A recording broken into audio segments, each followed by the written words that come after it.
মই আপোনালোকৰ সাংবাদিকসকলক সুধিছোঁ শিৱসাগৰৰ সব সাংবাদিক ইয়াত আছে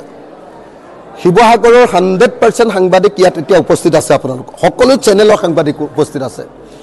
গৌৰৱ গগৈক এমপি ইলেকশ্যনত জিকাবৰ কাৰণে আমি যেটো কষ্ট কৰিছিলোঁ সেই কষ্টটো কংগ্ৰেছ দলে কৰা কষ্টতকৈ আমাৰ বেছি কষ্ট হৈছিল নে নাই আপোনালোকে নিজে কওক ভূপেন বৰা ডাঙৰীয়াৰ আসলতে দুটা প্ৰবলেম দুটা হ'ল যে তেওঁ কি কাৰণে মোক গালি পাৰিছে মই গম পাইছোঁ মানে ভূপেন বৰা ডাঙৰীয়াৰ যি বিফুৰিয়া সমষ্টি আৰু ভূপেন বৰা ডাঙৰীয়াৰ যি আপোনাৰ কি কয় আপোনাৰ এটো সমষ্টি আপোনাৰ ৰঙানদী সমষ্টি আৰু বিফুৰিয়া সমষ্টিত মানে আৰু নাওবৈচা সমষ্টিত তাৰ মানে ৰাইজৰ দলে সাংঘাতিক ধৰণে প্ৰভাৱ বিস্তাৰ কৰিলে আৰু ৰাইজৰ দল তাতে জিকাটো এতিয়া প্ৰায় কনফাৰ্ম হৈ গ'ল জিলা পৰিষদ আঞ্চলিক পঞ্চায়ত আটাইতে জিকিব আৰু কংগ্ৰেছে তাত সাংঘাতিক ধৰণে পৰাজিত হ'ব যেটো কংগ্ৰেছে ৰঙানদী সমষ্টিত য'ত ভূপেন বৰা ডাঙৰীয়া খেলিব সেই সমষ্টিটোত হাৰিব আমি তাতো বুজাবুজি কৰিবলৈ চেষ্টা কৰিছিলোঁ কংগ্ৰেছে নকৰিলে এতিয়া দেখিলে যে ৰঙানদী সমষ্টিত কংগ্ৰেছ একদম পৰাজিত হোৱাটো খাটাং সেইকাৰণে হঠাতে ভূপেন বৰা ডাঙৰীয়াই মোৰ ওপৰত আক্ৰমণ কৰিছে অথচ আমি বাৰম্বাৰ কৈছিলোঁ ভূপেন বৰা ডাঙৰীয়াক যে আহক আমি বুজাবুজি কৰোঁ পঞ্চায়তত তেওঁলোকে বুজাবুজি কৰা নাছিলে কাৰণ কংগ্ৰেছে সিটকেটা বিক্ৰী কৰি পইচা তুলিব লাগে সিটকেটা বিক্ৰী কৰি পইচা তুলিব লাগে কাৰণে তেওঁলোকে কোনো পধ্যে মানে সংখ্যালঘু এলেকাত বুজাবুজি কৰিব নোখোজে আৰু সংখ্যাগুৰু এলেকাত তেওঁলোকৰটো কোনো জনভিত্তি নাইয়ে গতিকে এনেকুৱা পৰিস্থিতিত কি হৈছে যে ভূপেন বৰা ডাঙৰীয়াই এটা দুটা তেওঁ প্ৰবলেম হৈছে এক নম্বৰ প্ৰবলেমটো হ'ল যে তেওঁ সভাপতি হিচাপে থাকিব লাগে তাৰ কাৰণে তেওঁৰ এটা অস্থিৰতা আছে আৰু সভাপতি হিচাপে থাকিবৰ কাৰণে মানে মই মানে মোক মাজে মাজে সমালোচনা কৰি থাকিলে তেওঁ সভাপতিৰ আসনখন অকমান শক্তিশালী হয় সেইকাৰণে ভূপেন বৰা ডাঙৰীয়াই মোক আক্ৰমণ কৰিছে দ্বিতীয়তে ভূপেন বৰা ডাঙৰীয়াই এবাৰ তেওঁ নিজৰ সমষ্টিটোত সাংঘাতিক ধৰণে হাৰিব আৰু সাংঘাতিক ধৰণে হাৰিবৰ কাৰণে তেওঁ অস্থিৰ হৈছে আৰু সেইকাৰণে তেওঁলোকে এতিয়া কংগ্ৰেছ দলে কি কৰিছে যে ৰাইজৰ দলৰ ভাল সমষ্টিবিলাকত হৰুৱাব লাগে জিলা পৰিষদবিলাকত আঞ্চলিক পঞ্চায়তত হৰুৱাব লাগে এই মতলৈ কংগ্ৰেছ দলে এই মুহূৰ্তত বিজেপিক হৰুৱাবৰ কাৰণে ইলেকশ্যন খেলা নাই ইলেকশ্যন খেলিছে ৰাইজৰ দলক যাতে হৰুৱাব পাৰে আৰু বিশেষভাৱে সংখ্যালঘু এলেকাবিলাকত বিশেষকৈ আপোনালোকে যদি আমাৰ শিৱসাগৰ সমষ্টিটোৰ ৰংপুৰ যেটো পঞ্চায়তত ৰংপুৰ পঞ্চায়তত আছে মানে 20% মুছলমান মানুহ তাত মুছলমান কেণ্ডিডেট এজন দি মুছলমান ভোটবিলাক ভাঙি তাত মানে বিজেপিক জিকাবৰ কাৰণে গৌৰৱ গগৈ আৰু আপোনাৰ কি কয় আপোনাৰ কি গগৈ আছিল এজন সুব্ৰমিত্ৰ গগৈ তেওঁলোকে মানে জপিয়াই আছে গৌৰৱ গগৈ আৰু সুব্ৰমিত্ৰ গগৈয়ে মানে কি কৰিছে যে ৰংপুৰ পঞ্চায়তত একেবাৰে 20% মান সংখ্যালঘু ৰংপুৰ জিলা পৰিষদত 20% মান সংখ্যালঘু মানুহ আছে তাতে সংখ্যালঘু কেণ্ডিডেট দি আমাৰ প্ৰাৰ্থী যাতে হাৰে তাৰ কাৰণে তেওঁলোকে তাত জপিয়াই আছে গতিকে কংগ্ৰেছৰ উদ্দেশ্য ভাল নহয় পঞ্চায়ত ইলেকশ্যনত কংগ্ৰেছৰ উদ্দেশ্য বেয়া কংগ্ৰেছে ৰাইজৰ দলক পৰাভূত কৰিব খুজিছে বিৰোধী ঐক্যমঞ্চৰ ভিতৰৰ মানুহবিলাকক পৰাভূত কৰিব খুজিছে আনকি মইতো শুনিছোঁ যে অসম জাতীয় পৰিষদকো চিট দিম বুলি কৈ বিশেষকৈ খুৱাং সমষ্টিটোৰে বেলেগত নিদিওঁ বুলি ক'লেই হদিয়াত ঠগিলে তাৰপিছত খুৱাং সমষ্টিটোত দুটা চিট দিম বুলি কৈ লাষ্টত এটা দিলে আৰু এতিয়া মই কালি খুৱাঙলৈ গৈছিলোঁ খুৱাঙলৈ যাওঁতে মই গম পালোঁ যে খুৱাং বিধানসভা সমষ্টিৰ ভিতৰতো এটা জিলা পৰিষদ যদিও কংগ্ৰেছে অসম জাতীয় পৰিষদক এৰি দিছে কিন্তু বিসম্বাদী কংগ্ৰেছে আকৌ তাতে কংগ্ৰেছৰ এজন প্ৰাৰ্থী উঠাই দি যাতে অসম জাতীয় পৰিষদ জিকিব নোৱাৰে তাৰ ব্যৱস্থা কৰিছে গতিকে কংগ্ৰেছৰ নীতিটো হ'ল যদুবংশ ধ্বংস কৰা কংগ্ৰেছৰ নীতিটো হ'ল যে ঐক্যমঞ্চৰ প্ৰাৰ্থীবিলাকক দুৰ্বল কৰা কংগ্ৰেছৰ নীতিটো হ'ল দৰকাৰ হ'লে বিজেপিয়ে জিকক কিন্তু ঐক্যমঞ্চৰ প্ৰাৰ্থী ৰাইজৰ দল বা জাতীয় পৰিষদ জিকিব নালাগে এইটোৱে হ'ল কংগ্ৰেছৰ নীতি গতিকে এনেকুৱা কংগ্ৰেছে জাতিধ্বংসী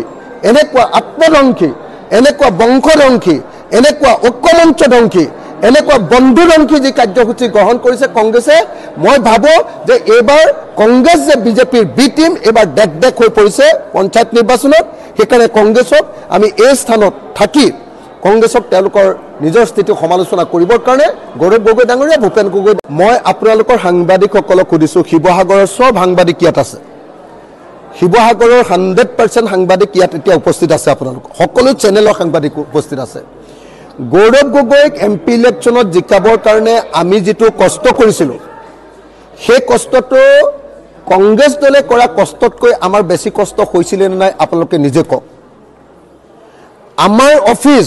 ৰাইজৰ দলৰ অফিস গৌৰৱ গগৈ ইলেকশ্যনৰ সময়ত ৰাতি 2:30 বজালৈকে খুলি আছিল আৰু কংগ্ৰেছৰ অফিস আবেলি 4টা বজাতে বন্ধ হৈছিল কংগ্ৰেছৰ জিলা সভাপতি দিল্লীলৈ পলাই গৈছিল আৰু মই নিজে চেণ্ট্ৰেলৰ সভাপতিয়ে শিৱসাগৰত বহি লৈ গৌৰৱ গগৈৰ কাৰণে গোটেই যোৰহাট লোকসভা সমষ্টিটোত কেম্পেইন কৰিছিল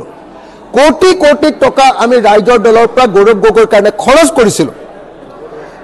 আপোনালোকে নিজেই কৈছে আপোনালোকে নিজে সাংবাদিকসকলে কৈছে যে গৌৰৱ গগৈ জিকুৱাৰ ক্ষেত্ৰত কংগ্ৰেছৰ যদি 20% অৰিহণা আছে ৰাইজৰ দলৰ 80% অৰিহণা আছে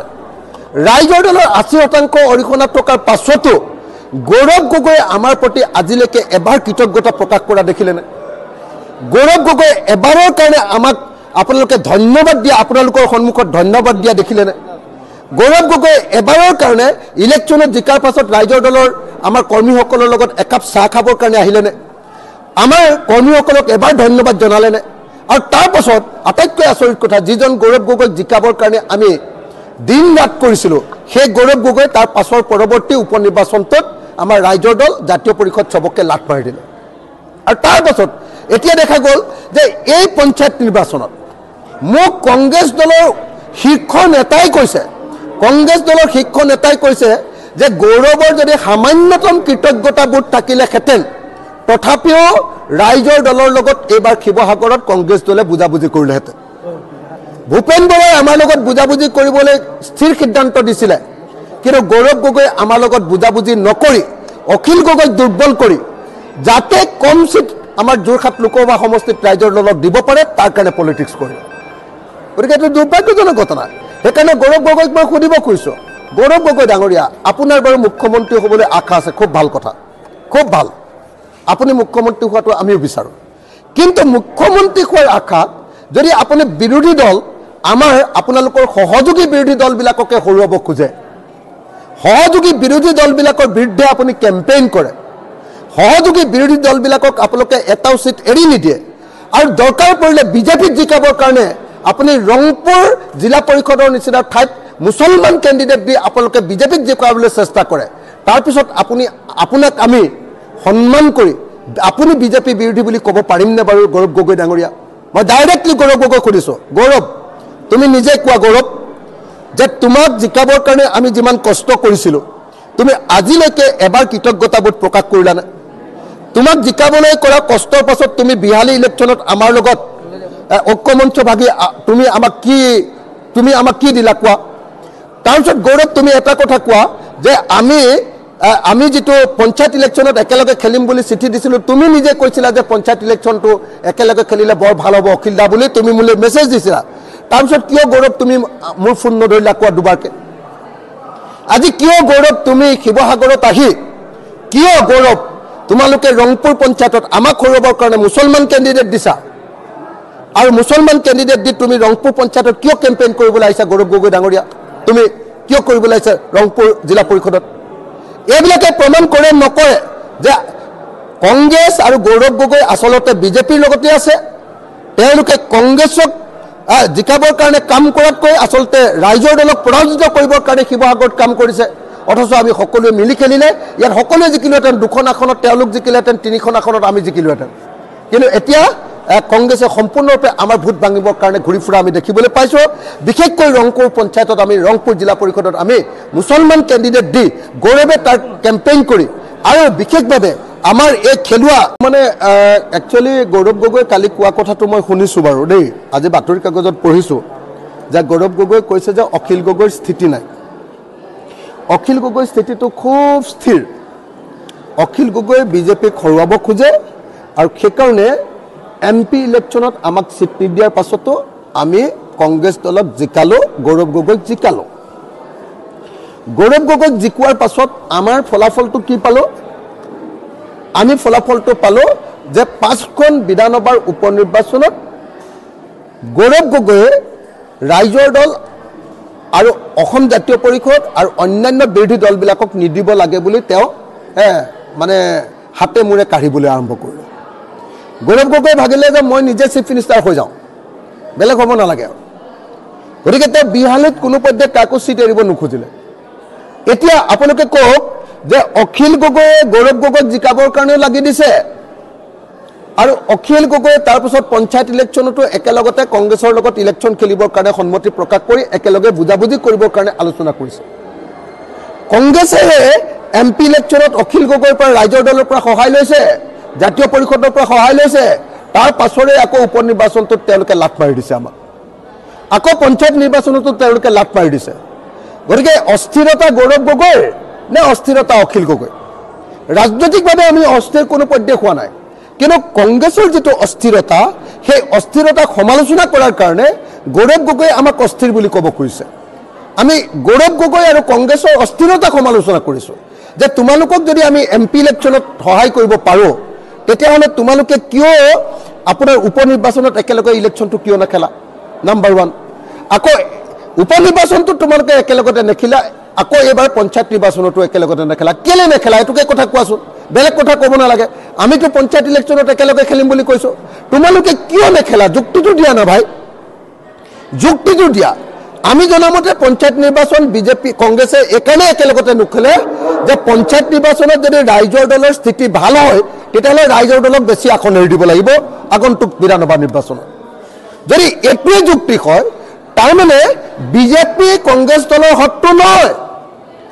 কংগ্ৰেছ দলৰ শত্ৰু হ'ল ৰাইজৰ দল কংগ্ৰেছ দলৰ শত্ৰু হ'ল অসম জাতীয় পৰিষদ কংগ্ৰেছ দলৰ শত্ৰু হ'ল বামপন্থী দলবিলাক যিবিলাকে তেওঁলোকৰ লগত একেলগে খেলিব খোজে তেওঁলোকক বেছি এখন এৰি দিব লাগে বুলি তেওঁলোকে আগৰ পৰা আমাক চিপৰাং মাৰে গতিকে তেওঁলোকৰ আদৰ্শগতভাৱে বিজেপিক বিৰোধিতা নকৰে গতিকে আমি স্পষ্ট ভাষাত কৈ দিছোঁ যে গৌৰৱ গগৈ কোৱাৰ দৰে অখিল গগৈ অস্থিৰ নহয় বৰং কংগ্ৰেছ দল অস্থিৰ গৌৰৱ গগৈ অস্থিৰ ভূপেন বৰা অস্থিৰ তেওঁলোকে আমাক এমপি ইলেকশ্যনত আমাৰ সহায় লাগে কিন্তু তেওঁলোকে উপ নিৰ্বাচনত আমাক সহায় দিব নোখোজে আকৌ উপ নিৰ্বাচনত তেওঁলোকে আমাৰ পৰা আঁতৰি যায় আকৌ যেতিয়া আমি ক'লোঁ যে নহয় পঞ্চায়ত ইলেকশ্যনত একেলগে খেলোঁ তেওঁলোকে যে পঞ্চায়ত ইলেকশ্যনত একেলগে নেখেলোঁ বিধানসভাৰ ইলেকশ্যনতহে একেলগে খেলিম আৰু তোমালোকৰ অস্থিৰতা তোমালোকে পঞ্চায়ত ইলেকশ্যনত একেলগে নেখেলা কেলে নেখেলা চিটবিলাক বিক্ৰী কৰিবৰ কাৰণে নহয় জানো চিটবিলাক বিক্ৰী কৰি সংখ্যালঘু চিট মুছলমান চিটবিলাক বিক্ৰী কৰি টকা পায় আৰু টকা পাই কাৰণে আমি যদি একেলগতে খেলোঁ আমাক কেইটামান চিট দিব লাগিব কাৰণে টকাটো কমিব সেইকাৰণে কংগ্ৰেছে আমাৰ লগত বুজাবুজি নকৰে কি কৰোঁ কওক এতিয়া আমি অস্থিৰ নে গৌৰৱ গগৈ অস্থিৰ আমি অস্থিৰ নে কংগ্ৰেছ অস্থিৰ আমি অস্থিৰ নে ভূপেন বৰা অস্থিৰ আপোনালোকে নিজে লক্ষ্য কৰক